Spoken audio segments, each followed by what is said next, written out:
En su comentario de este sábado, la doctora Edmé Domínguez Reyes, profesora en Relaciones Internacionales y Género en la Universidad de Gotemburgo, analiza el papel de Rusia y Turquía en Nagorno-Karabaj, así como en otros conflictos de la región. Últimamente se escucha mucho en las noticias el nombre de Nagorno-Karabaj y el terrible conflicto militar que se desarrolla en este pequeño enclave entre las repúblicas de Azerbaiyán y Armenia. Por otro lado, seguimos oyendo hablar de Libia, del Mediterráneo Oriental, de Ucrania, de Bielorrusia, Kirguistán, por no mencionar todo el conflicto alrededor de Siria. ¿Cuál es el punto común de todos estos conflictos? Rusia, por supuesto, pero también Turquía. Nagorno-Karabaj, Ucrania, Bielorrusia y Kirguistán tienen que ver, claro está, con el desmembramiento de lo que fuera la Unión Soviética hasta principios de los 90. Se le ha llamado erróneamente imperio, pero los imperios que conocimos desde el siglo XVI, cuando se descubrió y conquistó América, se basaban en la extracción de recursos naturales, minerales o incluso humanos de las colonias para enriquecimiento del poder imperial, sin preocuparse del bienestar o incluso supervivencia de los habitantes de estas colonias. No fue el caso de la Unión Soviética, que sí heredó al imperio zarista ruso, pero que no se basó en la explotación característica del imperio, sino en una lógica de control, pero también de desarrollo de todas sus partes, de todos los ciudadanos soviéticos. Las repúblicas pertenecientes a la Unión Soviética no dispondrían del control de sus propios recursos, pero fueron subvencionadas en todo tipo de recursos necesarios a su infraestructura y desarrollo social en términos de energía, caminos, escuelas, universidades, hospitales, etcétera. Y claro está, el nivel de estos bienes aportados por la Federación no estaban a la altura de los occidentales, sobre todo en cuanto a consumo individual o calidad en general. La libertad de expresión no existía, ni el respeto a los derechos humanos, y la corrupción y la ineficiencia eran enormes. Pero tampoco había inseguridad en las ciudades, ni conflictos étnicos, sociales o religiosos, y mucho menos territoriales. Y si surgían estos, eran controlados inmediatamente, de seguro con mano dura.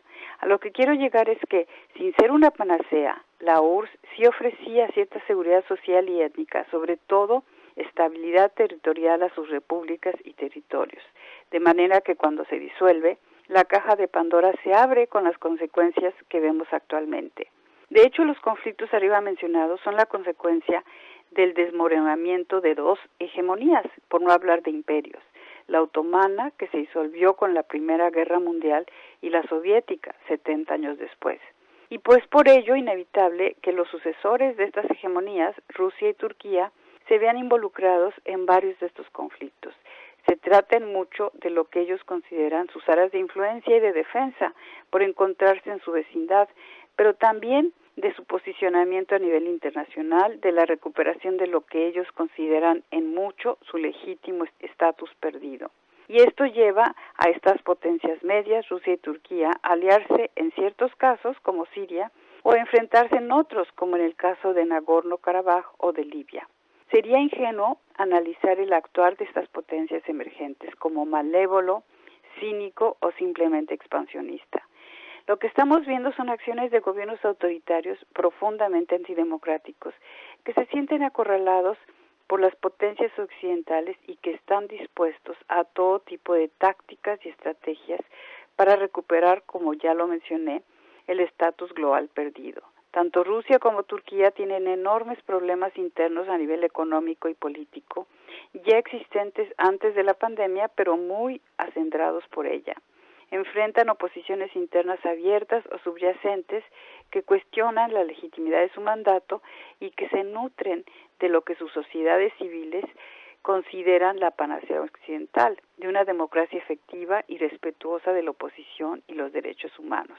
Por eso, estos gobiernos autoritarios recurren tanto a la estrategia de la defensa del interés nacional, como en el caso de Crimea para Rusia, o del Mediterráneo Oriental en el caso de Turquía, como a la simple represión, asesinato o intento de asesinato de opositores, como en el reciente caso del envenenamiento de Navalny.